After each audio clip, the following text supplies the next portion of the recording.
Chadi nai.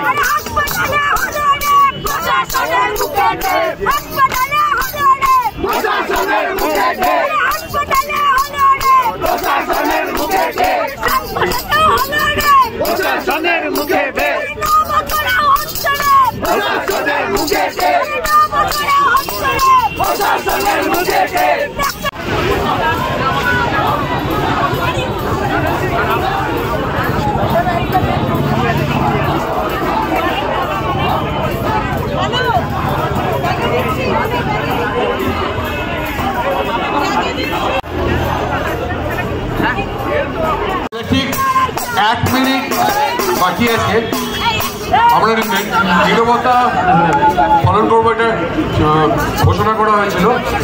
আত্মার শান্তিতে নীরবতা পালন করবো না, কারণ আমাদের মতো অনেকেই আছে আমরা যারা মানি না আত্মা। আমরা অভয়ার স্মৃতিতে 1 মিনিট নীরবতা পালন করব, আর তার সঙ্গে সঙ্গে এই শপথটাকেও আরেকবার নেব যে অভয়ার বাবা বিচার ছিনিয়ে আনতে হয়। বিচার অনলাইন যে টুক করে এসে আপনার হাতে পড়বে, বিচারের জন্য লড়াই করতে হয়, সেই লড়াইতেই মানুষ আছে। বলছি যে শিক্ষক তাদেরকে যারা যোগ্য তাদেরকেও রাস্তায় বসে থাকতে হচ্ছে মাসের পর মাস, চিকিৎসকদের বিচার পেতে গেলে রাজ্যের প্রতিটি স্তরের মানুষকে যদি দুর্নীতির বিরুদ্ধে পথে নামতে হয়, তাহলে রাজ্যটা কোন পথে যাচ্ছে সেটা সকলেই বুঝতে পারি।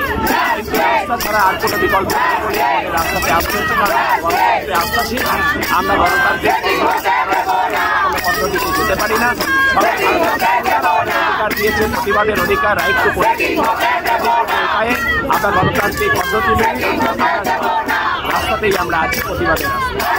আমার অভয়ার আত্মার শান্তি কামনা করে 1 মিনিট নীরবতা পালন করবো আমরা। তারপরে কিন্তু প্রোগ্রামটা ধ্বংসের পথে ঠেলে দিচ্ছে। আমরা 1 মিনিট নীরবতা পালন করব এবং সবাই রেডি থাকবেন। যখন এখান থেকে মাইকে ঘোষণা করা হবে ঠিক সেই সময় নীরবতা পালন করা হবে। সবাই থাকবেন, কিন্তু কেউ চলে যাবে না। তারপরে কিন্তু আমাদের প্রোগ্রামটা শেষ হবে বা শেষ ঘোষণা করা হবে। সবাইকে ধন্যবাদ। রাজ্যের শাসকের যে গোপন রাজনৈতিক বোঝাপড়া, সেই জন্য হচ্ছে যে বিচারের পথ আলো দেখতে পাচ্ছে। সেই জন্য আমাদের রাজ্যের শাসকের বিরুদ্ধে যে আন্দোলন, কেন্দ্রের শাসকের বিরুদ্ধেও আমাদের গলা তুলতে হবে। আমার শেষ প্রশ্ন, আন্দোলনকে নতুন বছরে আমরা এটা রাজপথ থেকে আলপথে পৌঁছে দিতে এবং হচ্ছে যে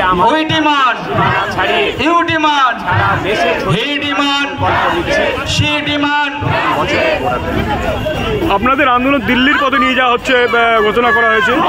রাজ্যের শাসক এবং কেন্দ্রের শাসক উভয়ের গোপন রাজনৈতিক বোঝাপড়ার জন্য এই বিচার বিলম্বিত হচ্ছে, বিপথে চালিত হচ্ছে, দলের বিপথে চালিত হচ্ছে, প্রকৃত অপরাধীদের আড়াল করা হচ্ছে। রাজ্যে নানা রকমের অনাচার, আর্থিক দুর্নীতি, প্রাতিষ্ঠানিক শিক্ষার ব্যবস্থা, স্বাস্থ্য ব্যবস্থা ধ্বংসের পথে চলে যাচ্ছে।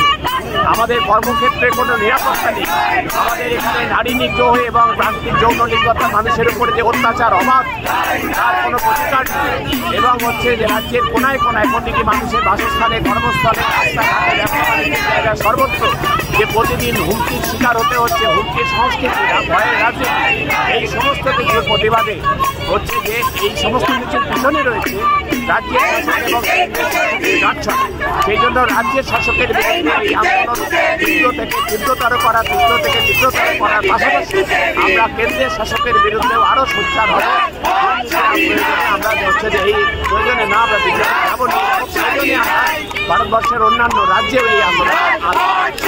দিল্লিতে মূলত কার কাছে যাবেন, কোথায় আন্দোলনটা করবেন? দিল্লিতে কোথায় আন্দোলন করবেন?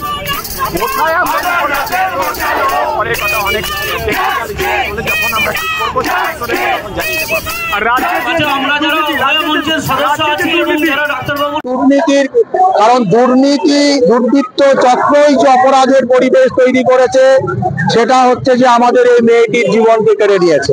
স্বাভাবিকভাবেই আমরা যেমন এই ঘটনাটার বিচার চাইছি, প্রত্যক্ষ পরোক্ষভাবে যারা জড়িত তাদের, সেই সঙ্গে যে দুর্নীতি চক্র এই অপরাধের পরিবেশ তৈরি করেছে, সেই দুর্নীতির চক্রটা যাতে সামনে আসে, তদন্তের আওতায় আনে। রাজ্য সরকারেরও এখানে একটা ভূমিকা আছে। আশা করব রাজ্য সরকার সেই ভূমিকাটা পালন করবে। এই মুহূর্তে আশা করি গণতান্ত্রিক দেশে শান্তিপূর্ণভাবে একটা আন্দোলনের অধিকার আমাদের আছে। আমরা মনে করি বিচার শেষ হয়নি, আমরা মনে করি অনেককে আরো তদন্তের আওতায় আনা উচিত।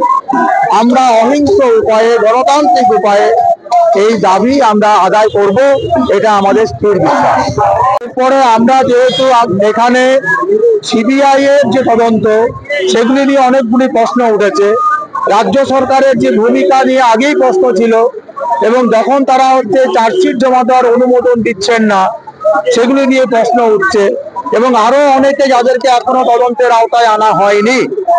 আমরা এই সমস্ত দাবিগুলিকে নিয়ে আমরা প্রয়োজন মতো আমরা দিল্লিতে সর্বভারতীয় স্তরে একটা আন্দোলনের পরিকল্পনা করছি, এবং বাংলার রাস্তায় আমরা এই আন্দোলনকে আরো গণতান্ত্রিক উপায়ে আরো কিভাবে আরো অনেক জোরদার করা যায়, ব্যাপক মানুষের সমাবেশ ঘটানো যায়, আর পরিকল্পনা আমরা করব। সমস্ত সম্ভাব্য জায়গায় যেখানে গেলে বিচার পাওয়া যেতে পারে, সমস্ত জায়গায় আমরা যাওয়ার পরিকল্পনা করব। সমস্ত জায়গায় আবার বলছি, যারা আমাদের প্রশাসন, যারা নিয়ন্ত্রণ করেন, তদন্তকারী সংস্থা, সবার কাছে আমরা আমাদের এই দাবিগুলিকে নিয়ে যাব।